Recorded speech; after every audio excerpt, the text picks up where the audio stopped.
하나님의 은혜와 평강을 누립시다. 아까 집사님께서 기도하셨던 것처럼 장마가 한풀 꺾이고 이번 주부터는 날씨가 굉장히 더워지기 시작한다고 합니다. 그러나 비가 오나 눈이 오나 더울 때나 추울 때나 우리를 늘 지켜주신 하나님을 의지하며 이번 여름도 뜨겁게 하나님께 달려가는 우리 안일생교회 성도들 되시길 주님의 이름으로 축복합니다. 사도 바울은 에베소서 1장에서 자신을 구원한 하나님을 찬양하고 높였습니다. 그리고 찬양한 이후에 이어서 에베소 교회 성도들의 신앙을 위해서 하나님께 간절히 기도했습니다.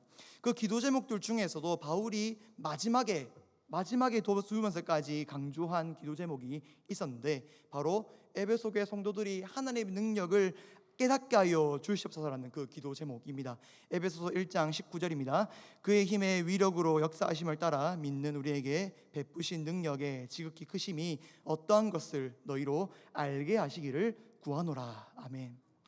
바울은 에베소 교회 성도들이 하나님의 능력이 얼마나 지극히 높고 위대하신지를 깨닫길 바랬습니다. 근데 왜 사도 바울은 성도들의 신앙을 기도하면서 하나님의 능력을 깨닫길 바랬습니까? 그것은 하나님의 능력을 깨달을 때에 하나님의 살아계심을 알 수 있기 때문입니다.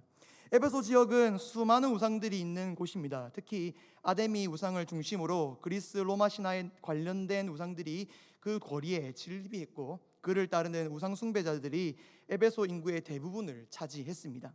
이로 인해 이제 막 신앙생활을 시작한 에베소 교회 성도들에게는 많은 혼란과 갈등이 있었습니다. 정말 내가 믿는 하나님이, 내가 믿고 있는 그 예수 그리스도가 전능하신 분인가? 능력이 있는 그 신이신가?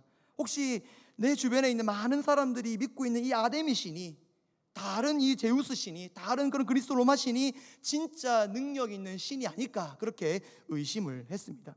이런 갈등과 의심 속에서 성도들은 계속해서 살아갔습니다. 그래서 바울은 성도들이 하나님의 능력을 깨닫기를 하나님께 간구했습니다. 그분의 능력을 경험할 때에 세상의 우상은 거짓이고 하나님만이 유일하게 전지전능하신 능력을 가지신 분이구나, 이것을 능력을 깨달을 때, 하나님의 능력을 경험할 때에 알 수 있기 때문입니다. 그래서 바울은 에베소 교회 성도들이 삶에서 하나님의 능력을 경험하길 바랬습니다. 사랑하는 성도 여러분, 바울의 기도처럼 우리 하늘생교회 성도들도 하나님의 능력을 깨닫고 하나님의 살아계심을 입술로 고백하는 성도들 되시길 주님의 이름으로 축복합니다. 하나님의 능력을 경험하고 깨달은 사람은 결코 어떠한 우상의 유혹에도 흔들리지 않습니다. 왜 그렇습니까? 진짜 하나님이 누군지 알기 때문입니다. 그렇다면 우리 삶에서 하나님의 능력을 어떻게 경험할 수 있습니까? 하나님은 이 땅에 어떤 것을 통해서 자신의 능력을 보여주십니까? 오늘 본문은 하나님은 두 가지를 통해서 하나님의 능력을 발휘하신다고 말씀하십니다. 먼저 하나님의 능력은 예수님을 통해서 나타납니다. 우리 한번 따라합시다. 하나님의 능력은 예수님을 통해 나타납니다. 오늘 본문 20절에서 21절 말씀을 함께 읽어봅시다. 20절에서 21절입니다. 시작. 그의 능력이 그리스도 안에서 역사하사 죽은 자들 가운데서 다시 살리시고 하늘에서 자기의 오른편에 앉히사 오는 세상에 일컫는 모든 이를 위해 뛰어나게 하시고. 아멘. 몇몇 성도들이 하나님의 능력을 생각할 때에 착각하는 것이 있습니다. 그것은 바로 하나님의 능력은 특별한 기적이다, 또 우리 눈에 보이는 아주 특별한 표징이다 라고 생각하는 것입니다. 물론 하나님의 능력이 그런 기적이나 표징을 통해서도 나타날 때가 있지만 그것이 전부 다가 아닙니다. 이렇게 생각하는 것은 오늘만 그런 것이 아니라 예수님 시대 때도 그렇게 됐습니다. 예수님이 이 땅에 오셨을 때에 수많은 사람들이 예수님을 향해서 표징을 구했습니다. 당신이 하나님 아들이라면, 당신이 하나님이라 한다면은 우리에게 증거를 보이세요, 우리에게 표징을 보이세요, 오병이의 역사를 한 번 더 보여주세요, 이렇게 말을 했습니다. 심지어 당시 신앙적으로 많은 존경을 받았던 바리새인들도 예수님을 보자마자 하나님의 아들이라는 그 표징을 구했습니다. 이렇듯 표징을 구하는 것은 사람들로 생각하기에 이것이 하나님의 능력을 경험하는 통로라고 생각을 했습니다. 그런데 오늘 본문에서 하나님의 능력은 표징을 통해 나타났다고 말하지 않습니다. 오늘 본문에서 하나님의 능력은 어디에서 나타난다고 하십니까? 20절을 보시면 그리스도 안에서, 오직 그리스도 안에서 나타난다고 분명히 말씀하고 있습니다. 다시 말하면 하나님은 그 어떤 것으로 자신의 능력을 보이지 아니하시고 오직 예수 그리스도를 통해서만 우리에게 나타내셨음을 믿습니다. 그렇다면 하나님은 예수님을 통해서 어떤 능력을 행하셨습니까? 20절을 자세히 살펴보시면 예수님을 죽은 자 가운데서 먼저 다시 살리셨습니다. 이것을 우리는 부활이라고 합니다. 가끔씩 우리는 부활에 대해서 가볍게 생각하고 넘길 때가 있는데, 하지만 오늘 말씀에서 부활은 분명히 예수님을 통해서 나타난 하나님의 능력이라고 말씀하고 있습니다. 또한 예수님을 통해서 두 번째 능력은 무엇입니까? 바로 승귀입니다. 승귀란 처음 들어보실 수도 있는데, 예수님이 원래 가지고 계셨던 권세와 종기를 다시 회복하는 것을 승귀라고 합니다. 본래 예수님은 온 만물을 다스리시는 왕으로 군림하고 계셨습니다. 그러나 하나님의 구원 계획을 이루기 위해서 자신이 가지고 계신 모든 것들을 다 내려놓습니다. 왕의 권세든 종기든 모든 자리들을 다 내려놓고 인간의 모습으로 오셨습니다.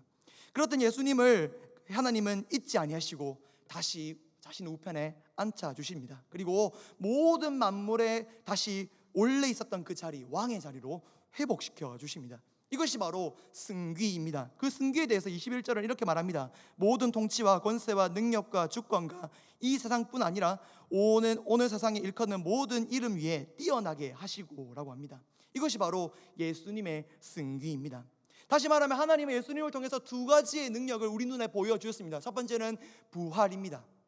죽은 자 가운데서 다시 살리심으로써 부활의 소망을 우리에게 주셨습니다. 두 번째로 예수님, 가장 인간의 모습으로 오셨던 그 예수님을 다시 왕의 자리로 올리심으로써 승귀하게 하셨습니다. 자, 그렇다면은 이 하나님의 능력인 예수님의 부활과 승귀, 그것이 오늘날 우리 성도들에게 무슨 의미가 있습니까? 언뜻 보기에는 예수님의 부활과 승귀가 우리 성도들의 삶과 연관없어 보이고 거리가 멀어 보입니다. 그러나 예수님의 부활과 승귀는 너무나 우리에게 중요한 의미를 지니고 있는데, 그것은 이 부활과 승귀가 모든 성도들의 앞으로 이루어질 미래라는 것입니다. 많은 사람들은 자신의 미래가 어떻게 될지 아무도 몰라서 이 세상을 살아갈 때 걱정과 염려와 두려움으로 살아갑니다. 그러나 예수 그리스도를 믿는 성도들은 같은 세상을 살아감에도 불구하고 평안하고 담대하게 걸어갈 수 있습니다. 왜 그렇습니까? 바로 예수님을 믿는 성도들에게 확실한 미래, 부활과 승귀가 있기 때문입니다. 예수님이 부활하신 것처럼 우리도 부활하게 될 것이고, 예수님이 승귀하신 것처럼 우리도 승귀하여서 예수님같이 왕노릇하게 되는 그 미래가 우리에게 있기 때문입니다. 그 미래를 아는 성도들이 한다면은 이 세상을 두려움, 걱정, 염려로 살아갈 수 없습니다. 성경에도 이 성도들의 확실한 미래에 대해서 기록된 말씀이 있습니다. 우리 좀 긴데 요한계시록 20장 4절 말씀입니다. 20장 4절 말씀을 함께 화면을 보면서 읽었으면 좋겠습니다. 시작. 또 내가 보니 예수를 증언한가. 계속 읽으시면 됩니다. 시작.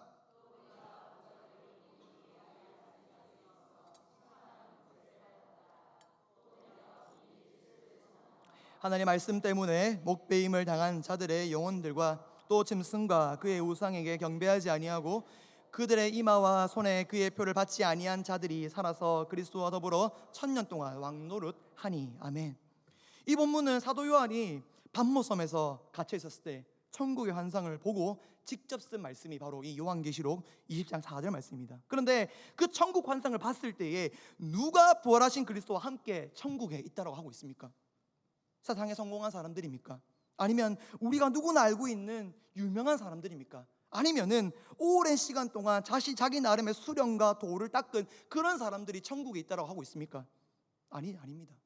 오직 예수 그리스도를 믿은 성도들이 부활하고 예수님과 함께 천국에 있다라고 온 요한계시록 20장 4절은 말하고 있습니다. 심지어 천국에 들어간 성도들의 모습이 어떻다고 합니까? 어떤 사람은 복음과 말씀을 전하다가 목이 베었다고 합니다. 순교당했다는 거죠. 또 어떤 사람은 세상의 우상에 굴복하지 않아서, 엎드리지 않아서 온갖 실형을 당한 성도들이 있다라고, 그 천국이 있다라고 말하고 있습니다. 세상이 보기엔 이 사람들은 미련한 사람들이고 실패한 사람들이라고 말을 하지만, 오늘 말씀은 이 사람들, 이 믿음을 지키고 인내한 성도들이 바로 천국에 있고 바로 예수 그리스도와 같이 왕노릇하게 될 것이라고 분명히 성경 말씀은 확신하고 우리에게 말해주고 있습니다. 예수님처럼 완전히 부활하고 예수님과 같이 승귀하여서 영원히 왕노릇할 인생, 그 미래, 그것이 바로 우리 성도들의 미래인 줄 믿으시기를 바랍니다. 사랑하는 성도 여러분, 이러한 성도들의 확실한 미래를 누굴 통해 보여주셨다고 합니까? 바로 예수 그리스도를 통해 하나님이 우리에게 보여주고 계십니다. 다른 것으로는 우리의 미래를 알 수 없습니다.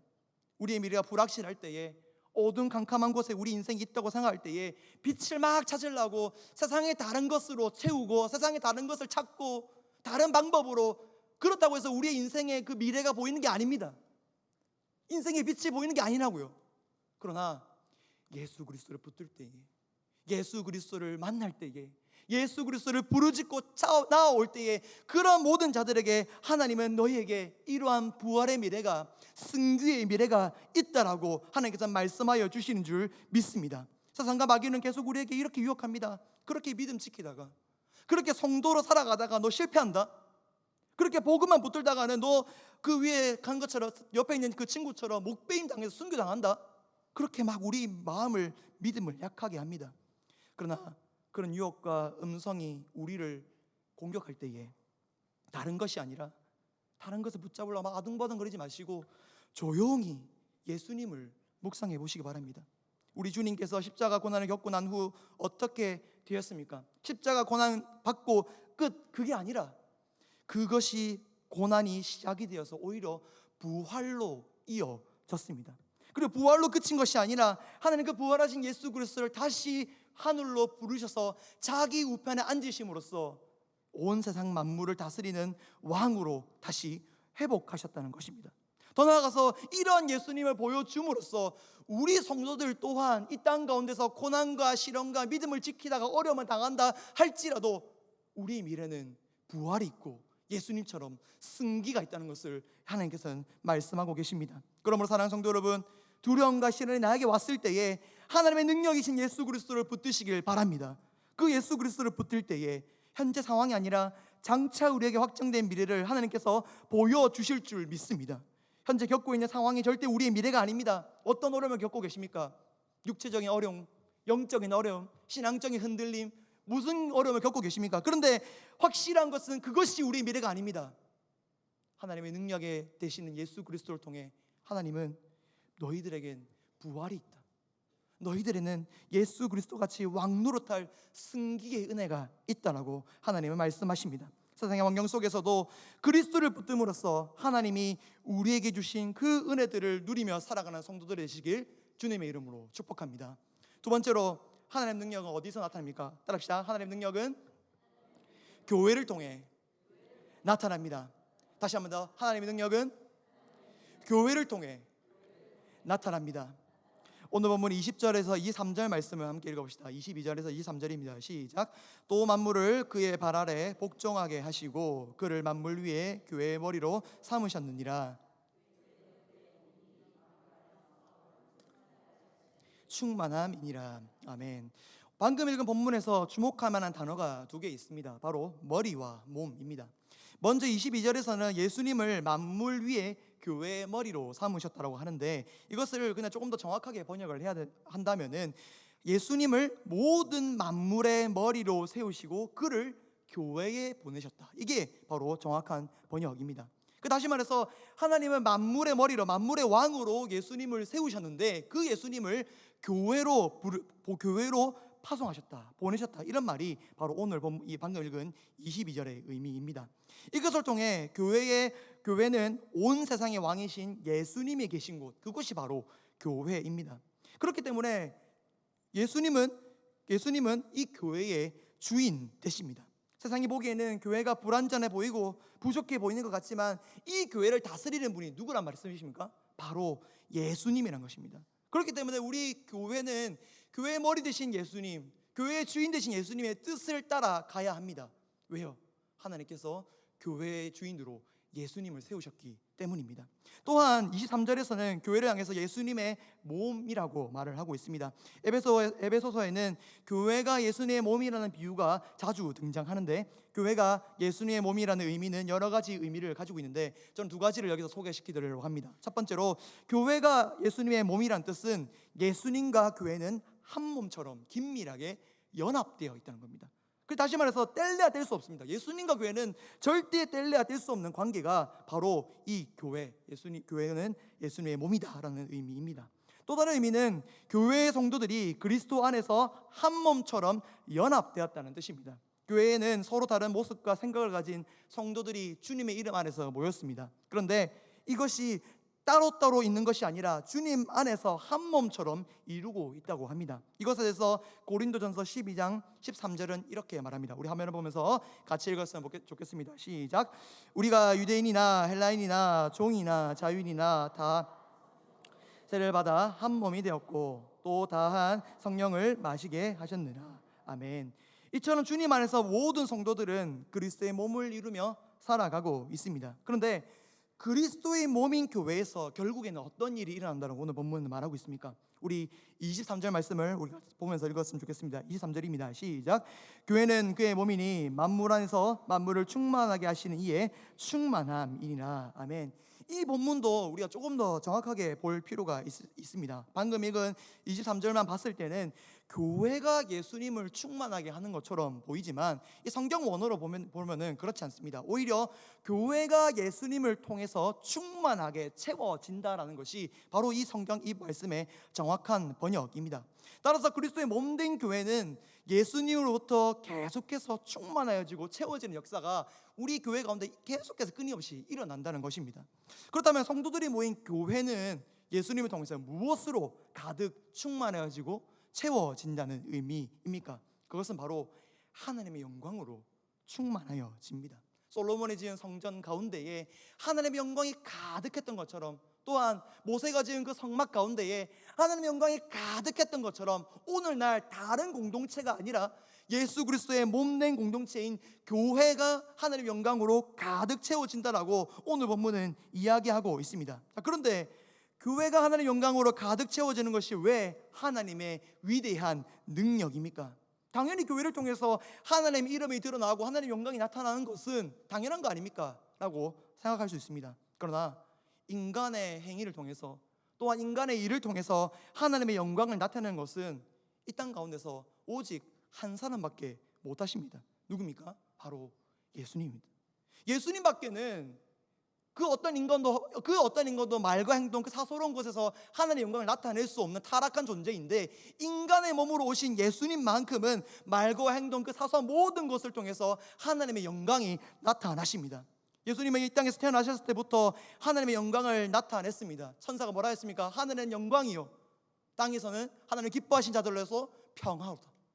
하늘 태어났을 때부터 하나님의 영광을 나타내셨습니다. 그리고 많은 사역을 감당하셨을 때도 하나님의 영광이 나타나셨고, 세례 요한에게 세례를 받았을 때에도 하나님의 영광이 나타났습니다. 심지어 십자가에서 고난을 받을 때에도 하나님의 영광이 나타났고, 부활하실 때에도 하나님의 영광이 나타났습니다. 모든 예수님의 삶이 하나님의 영광으로 충만해지고 가득 채워졌다는 것인데, 그런데 오늘날 예수님이 승천하신 이후에는 누구를 통해서 하나님의 영광이 나타난다는 것입니까? 예수님의 행동을 통해서 하나님의 영광이 나타났는데, 예수님이 올라가신 이후에는 누구를 통해서 하나님의 영광이 나타난다는 것입니까? 바로 교회를 통해서, 다른 공동체가 아닙니다. 교회를 통해서 하나님의 영광이 나타난다라고 오늘 본문은 이야기하고 있는 것입니다. 교회가 하나님의 영광으로 충만하게 되었다는 것은 예수님처럼 무슨 말을 하든 무슨 행동을 하든 어떤 사역을 하든 교회가 하고 있는 모든 사역들이 하나님의 영광이 나타내는 그 기적이 일어난다는 의미인 줄 믿습니다. 우리가 하는 예배, 우리가 하는 목장 모임, 전도, 또 지금 하고 있는 여름 사역, 단기 선교, 그 모두가 하나님의 영광을 나타내는 사역들이 된 것입니다. 이게 바로 그리스도의 몸된 공동체에 주신 하나님의 특권이자 능력입니다. 사랑하는 성도 여러분, 하나님은 믿음의 공동체인 교회에만 하나님의 영광을 나타내시는 줄 믿으시기 바랍니다. 그렇기 때문에 이 땅에서 교회 말고는 하나님의 영광을 볼 수 있는 곳은 없습니다. 더 나아가서 교회 말고는 하나님의 임재를 경험하는 곳은 절대로 없습니다. 아무리 크고 웅장한 건물이 있다 할지라도, 사람들이 많이 모여있는 곳이라 할지라도 그곳에는 하나님이 없습니다. 그러나 예수 그리스도를 굳건히 믿으며 매일 매주 예배로 모이는 공동체, 믿음을 지키며 이 세상 가운데서도 믿음을 지키며 나아가는 성도들의 모임인 교회 가운데서는 반드시 하나님의 영광과 임재가 있는 줄 믿으시기를 바랍니다.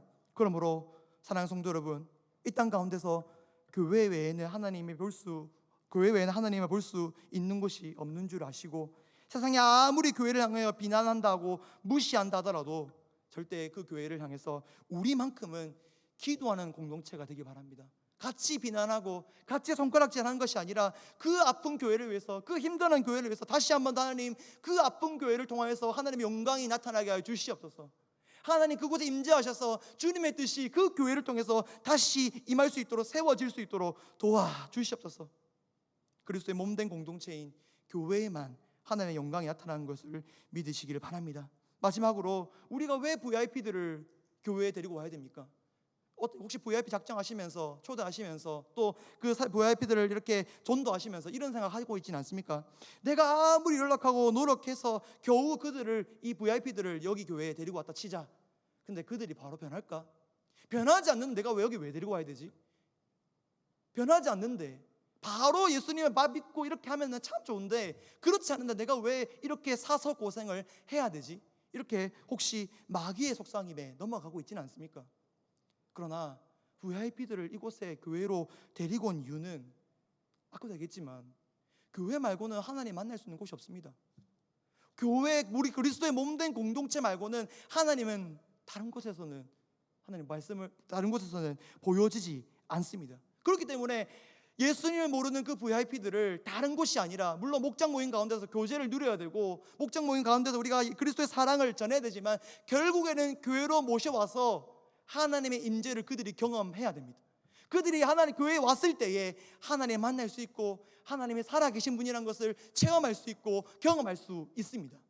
우리가 VIP를 위해서 간절히 기도할 때에 그 VIP 초청잔치 그날에 목사님 말씀을 통하여서 분명히 그 말씀 안에 계신 예수 그리스도가 VIP 마음을 감동하게 해줄 줄 믿습니다. 우리의 기도가 그날에 그 교회 가운데에 하나님께서 반드시 역사하시는 줄을 믿으시며, 우리가 VIP 초청잔치를 준비하면서 작정하면서 우리가 계속해서 기도로 준비해 나갔으면 좋겠습니다. 교회의 그리스도의 몸된 공동체에 하나님의 영광이 드러난다는 사실을 우리가 반드시 기억하고 우리가 그 일을 행하며 살아가는 성도 되시길 주님의 이름으로 축복합니다. 우리 말씀에 또